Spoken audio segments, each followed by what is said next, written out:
I'm gonna show you how to turn on and off your subtitles and close captions on your YouTube videos. I'm gonna go to a new incognito window and do this. I'm gonna log on to YouTube. And what I'm gonna do, I'm gonna play one of my videos.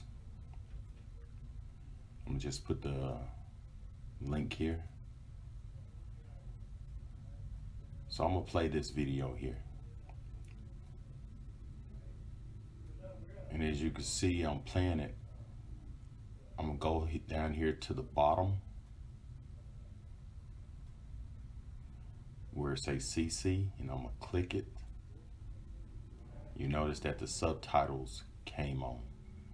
And just move your mouse back over it again and click it again to turn it off. So that's all you really have to do to turn on the subtitles. Thank you and have a great day.